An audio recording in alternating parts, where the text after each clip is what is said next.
Hi, my name is Niina, and you're listening Together Through the Storms podcast. Welcome to the journey with me.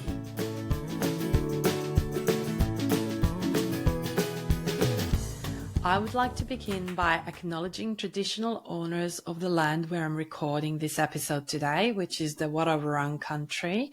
I would like to pay my respects to the eldest past and present and to any Aboriginal or Torres Strait Islander people who may be listening today. Thank you so much, everyone, for joining me for my very first episode in Together Through the Storms podcast. I am so excited to be here today speaking to you, but at the same time, I can't deny it. I am feeling very nervous as well. I don't know if you remember that feeling when you were at high school and you were forced to give a speech in front of an entire classroom.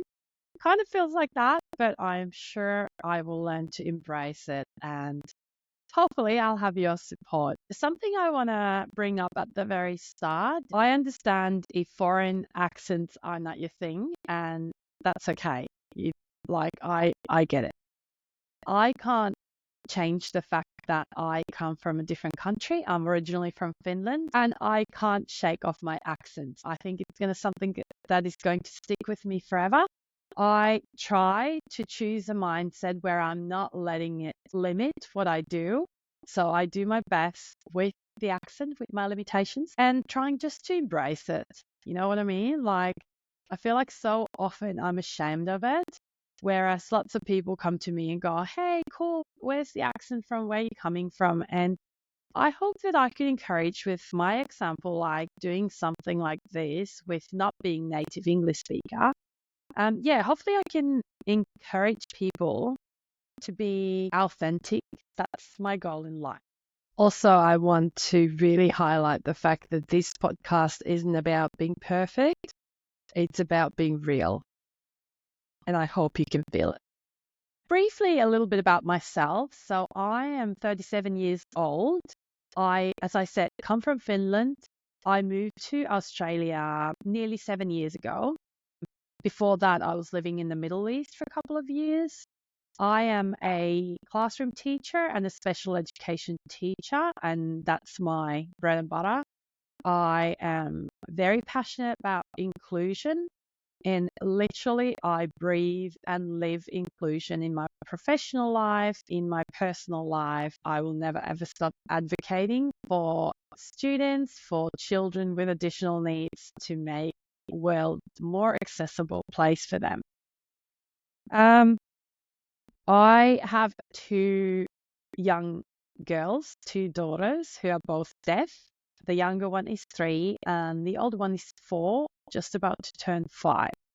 And they are my greatest inspiration for everything that I do, basically, whether it's this podcast, whether it's my work, whether it's advocating for them too. So yeah, they're my little inspirations. I am also a wife to most amazing husband, which I'm so grateful for. He puts up with my crazy ideas, impulsiveness.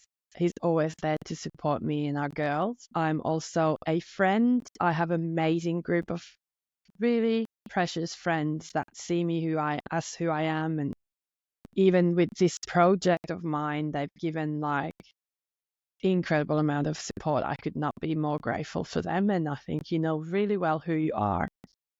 I'm also a daughter and I'm a sister, and the juggle between all of these roles can sometimes feel so overwhelming. I'm sure many of you can relate to that, and majority of the time I feel like I'm not doing good job in any of those roles. But at the end of the day, we can just do our best and try to do what we can with the space, with the time, with the resources we can. And every day, our best look a little bit different. That's something I've definitely learned. Not every day is the same. I've decided that I will start each of my solo episodes with a quote, some inspirational quote that has really spoken to me, and I hope it speaks to you as well. Today's quote comes from an Instagram account called My Battle Call, and it says, meet your child where they are, not where the world expects them to be.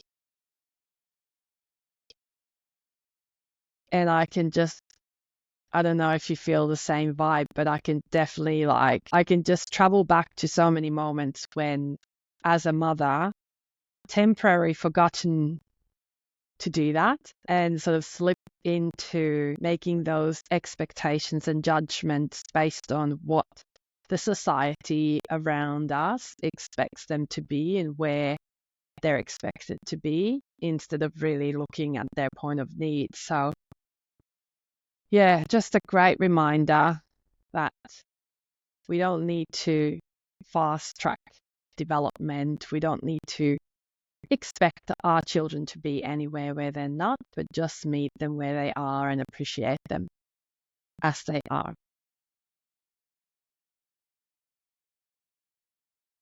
So my oldest daughter is nearly 5, which means that I have been on this journey as a mother to a child with additional needs for nearly 5 years now. Oh boy, it's definitely been a roller coaster, full of emotions, full of highs, full of lows. Having a child with additional needs throws you into a situation that you just simply can't prepare yourself for. It's not something you may have visioned for yourself. Nobody definitely asks you if you're ready for that, right?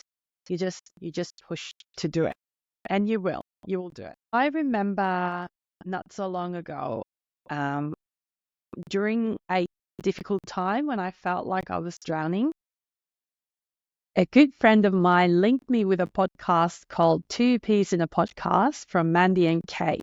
If you haven't yet listened to them, please do yourself a favor and go and listen to their beautiful podcast. Both absolutely sensational, beautiful, strong women, very inspirational.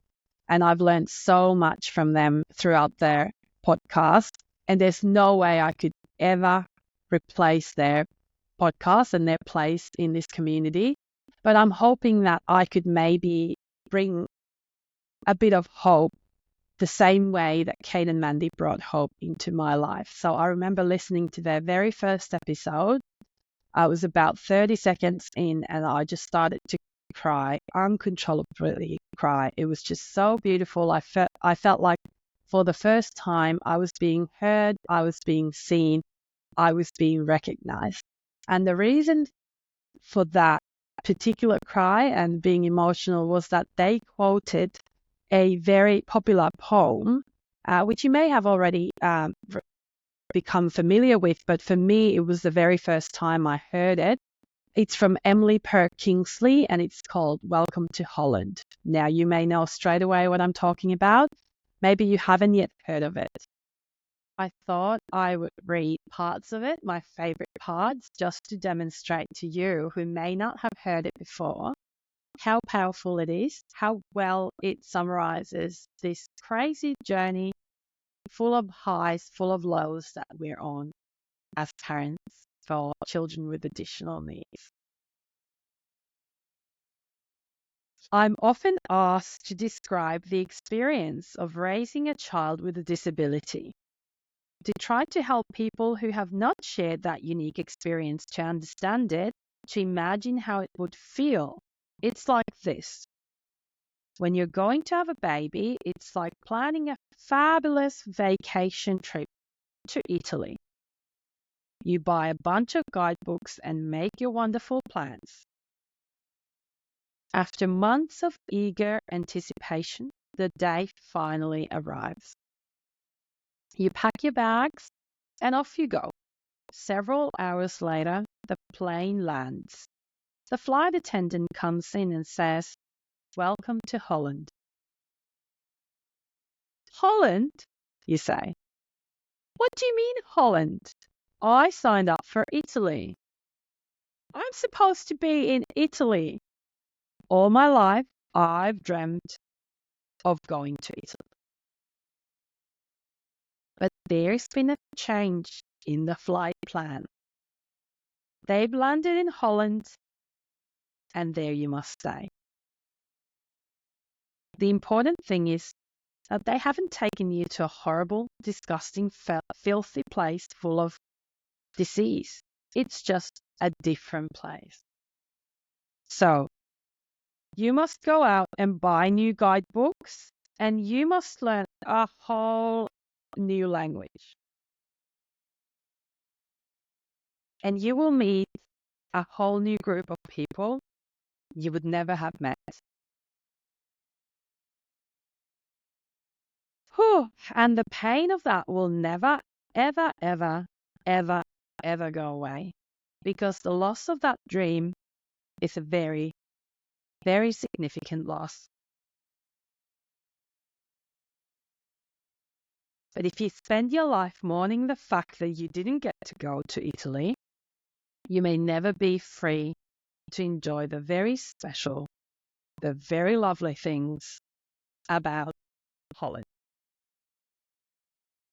After 5 years in Holland, I can say very confidently that it will get better. You will love Holland. The people there are so absolutely lovely. They are your people.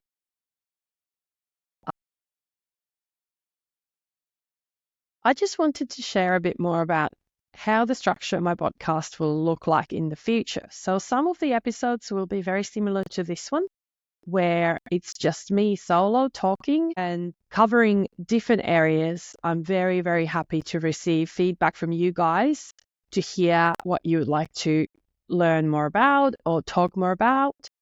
Some of the episodes will have guests joining me.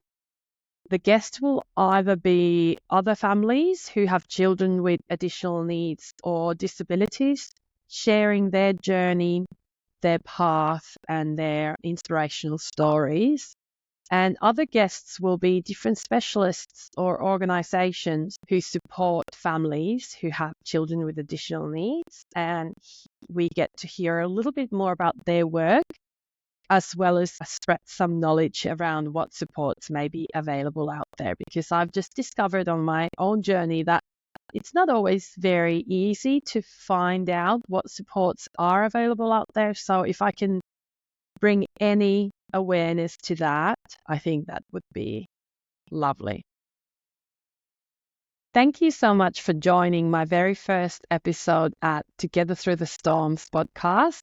I'm so grateful that you listened. I can't wait to come back with more topics. Amazing guests coming up. Please feel free to send some feedback and ideas to make this better match for you. I also would like to thank every single person who's made it possible for me to do my very first episode. I think you know well who you are, and I am forever grateful for that. If you know anyone who would really love to hear this episode, feel free to share this episode on your socials. I look forward to seeing you all back here very soon. Bye.